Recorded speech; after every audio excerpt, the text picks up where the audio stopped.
मोहब्बत part 1 scene 1 पहली मुलाकात। एक ब्लैक सूट पहने हुए एक मजबूत कट काठी वाला इंसान जिसकी चाल में एक अलग ही रौब और रॉयल्टी दिखती है। आंखों में एक अजीब सा खालीपन है। वो आगे की ओर बढ़ रहा है। नेम अभय मल्होत्रा, उम्र 32 साल, मल्टी बिलियनियर बिजनेसमैन। लेकिन एक खतरनाक सीक्रेट उसके दिल में छुपा हुआ है। उसकी नज़रें भीड़ में किसी को खोज तो नहीं रही थी, लेकिन फिर भी जैसे किसी अनदेखे साए की वो तलाश में था। सीन 2 एक लड़की, सिंपल ब्लैक ड्रेस में जिसके लंबे बाल हल्के गीले थे, जैसे अभी अभी बारिश में भीग कर आई हो। उसकी आंखों में गहरी उदासी थी, लेकिन होठों पर एक लंबी मुस्कान बिखेरे हुए थी। आर्या सिंह, उम्र 25 साल, सीधी सादी लेकिन दिल में एक गहरा दर्द छुपाए हुए है। वो धीरे धीरे आगे बढ़ रही थी जब टकराहा गिलास गिरने की आवाज़, शराब का गिलास फर्श पर बिखर जाता है। सन्नाटा, और फिर धीमे धीमे लोगों की हलचल होती है। आर्या झुककर अपना बैलेंस संभालती है और सामने देखती है। एक अनजान चेहरा उसके सामने होता है। अभय भी उसे देखता है। वो उसको पहचानता तो नहीं था, बस हल्की मुस्कान से उसके हैरानी से देखता है। अभय, आई एम सॉरी, क्या तुम ठीक हो? आर्या कुछ पल उसको देखती है। उसकी आंखों में एक अजीब सा खालीपन था, जैसे कहीं देखा हुआ लेकिन याद नहीं आ रहा था। आर्या धीरे से थोड़ा असहज हो गई। हाँ, मैं ठीक हूँ, और आप ठीक हैं? अभय हल्की स्माइल के साथ कहता है, मैं भी शायद। वो एक पल को उसे देखता ही रह जाता है, फिर हल्के से अपना सिर को झुकाकर आगे की तरफ बढ़ जाता है। आर्या भी पीछे मुड़कर देखने वाली थी, लेकिन खुद को रोक लेती है। मन में सोचती है, ये अजीब सा एहसास क्यों हो रहा है, जैसे ये शख्स मेरी जिंदगी में पहले भी कभी आ चुका है। दोनों अपने अपने रास्ते बढ़ जाते हैं, बिना जाने कि यह सिर्फ एक आम टकराव नहीं था, बल्कि एक भूला हुआ रिश्ता, या यूं कहें कि एक आने वाला नया रिश्ता बनने वाला था। सीन 2 अनजाने रास्ते फिर टकराए। मुंबई एक रैन का है। हल्की बारिश, सर्द हवाएं और एक उदास शाम। बैकग्राउंड में धीमी सॉफ्ट पियानो धुन बज रही थी। एक कोजी कैफे, खिड़की से बाहर बारिश की हल्की बूंदें गिर रही हैं। अंदर धीमी रोशनी और गर्म कॉफ़ी की खुशबू चारों तरफ फैली हुई है। एक लड़की पर सबकी नज़र जाती है, आर्या सिंह। वो कैफ़े के एक कोने में बैठी हुई थी। उसके सामने एक खाली कॉफ़ी का कप रखा हुआ था और उसकी आंखें खिड़की के बाहर कहीं खोई हुई थी। उसकी उंगलियां टेबल पर हल्की थपा दे रही हैं, जैसे किसी बीती याद को छू रही हों। फ्लैशबैक, उसकी पुरानी जिंदगी की एक छोटी सी झलक, एक हंसता हुआ परिवार, माँ पापा की मुस्कान, और अचानक एक हादसा। एक छोटी सी और छुट्टी हुई जिंदगी जिसे फिर से जोड़ने की कोशिश, लेकिन कोई अधूरी कसर रह गई थी। वो गहरी सांस लेती है और खुद से बुदबुदाती है, जिंदगी की सबसे अजीब बात यही है, जब तुम किसी चीज़ से बचना चाहते हो तो वही चीज़ तुम्हारे सामने आ खड़ी हो जाती है। और तभी एक गहरी मगर ठहरी हुई आवाज़ आती है, क्या मैं यहाँ बैठ सकता हूँ? आर्या अचानक चौंक कर ऊपर देखती है। सामने वही शख्स खड़ा था, ब्लैक शर्ट, गहरी आंखें और चेहरे पर हल्की दाढ़ी, अभय मल्होत्रा। वो उसे देखती है। एक पल के लिए उसकी आंखें उस पर ठहर जाती हैं। आर्या हल्की हिचकिचाहट के साथ बोलती है, जी, आप बैठ सकते हैं। अभय बिना कुछ कहे बैठ जाता है और अपना ऑर्डर दे देता है। Black coffee no sugar. पूरी तरह माहौल शांत हो जाता है, सिर्फ बारिश की हल्की आवाज़ गूंज रही थी। दोनों के बीच एक अजनबी था और दोनों अजनबियों की तरह ही व्यवहार भी कर रहे थे, लेकिन फिर कुछ अजीब सा कनेक्शन महसूस होता है दोनों को। अभय हल्की स्माइल के साथ बोलता है, यू नो, इस शहर में लाखों लोग हैं, लेकिन कुछ लोग फिर भी बार बार टकरा जाते हैं। आर्या थोड़ा मुस्कुरा देती है, शायद इसे ही इत्तेफाक कहते हैं। अभय गहरे नज़रों से उसे देखता है, या फिर कुछ अधूरी कहानियों का इशारा। आर्या हल्का सा हंस देती है और बोलती है, आप फिलोसफी में अच्छे लगते हैं। अभय सिर्फ मुस्कुराता है, लेकिन उसकी आंखों में एक अनकहा दर्द दिखाई दे रहा था। बाहर बारिश थोड़ी तेज हो रही थी। अंदर दोनों एक दूसरे को देख रहे थे, लेकिन बिना किसी पहचान के। अभय और आर्या की कहानी का ये पार्ट 3 है, धुंधली यादों का साया। अब रात हो चुकी थी, हल्की बारिश जारी थी।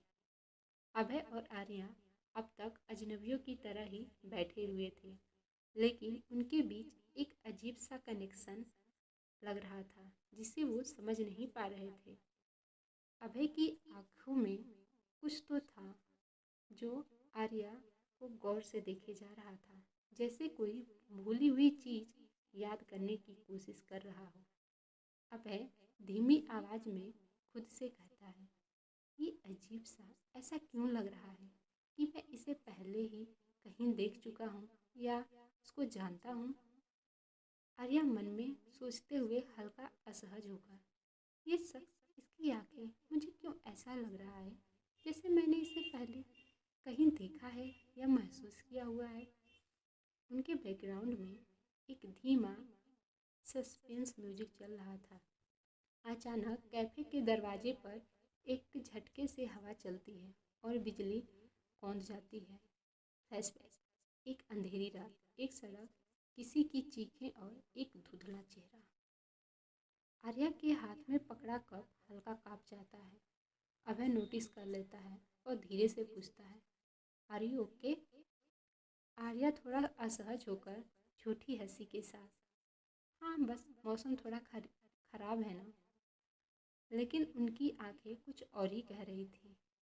हल्की बारिश के साथ कैफे का बाहर का व्यू उन लोगों को दिखाई देता है। सीन 4, अभय का खतरनाक सीक्रेट। मुंबई के बाहर अभय एक लग्जरी कार में बैठा गहरी सोच में डूबा था। उसकी उंगलियां स्टीयरिंग पर बेसब्र हलचल कर रही थी। फ्लैशबैक, किसी के रोने की आवाज़, एक खून से सनी जमीन और किसी की आखिरी सांसें।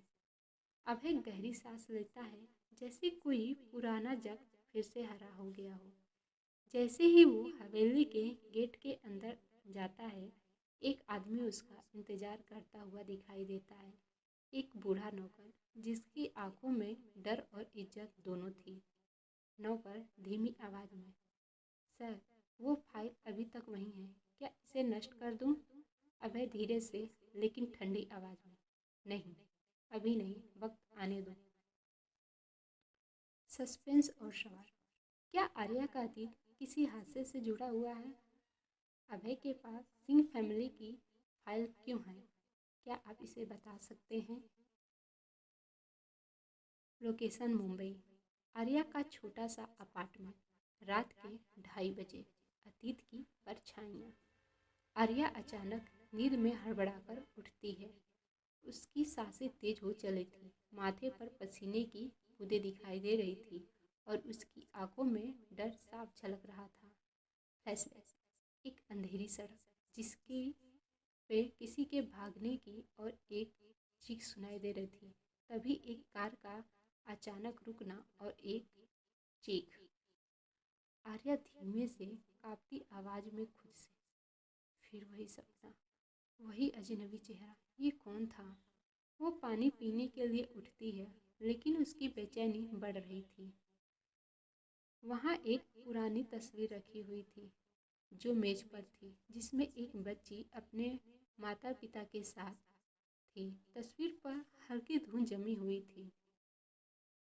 अभय का अतीत और एक नया ट्विस्ट। सीन 6। मल्होत्रा हवेली, एक सीक्रेट रूम। अभय देर रात अपने स्टडी रूम में बैठा था। उसके सामने वही पुरानी फाइल खुली थी जिसमें सिंह फैमिली केस लिखा था। अभय धीमी आवाज में खुद से, अगर ये वही लड़की है तो उसे कुछ भी पता नहीं चलना चाहिए।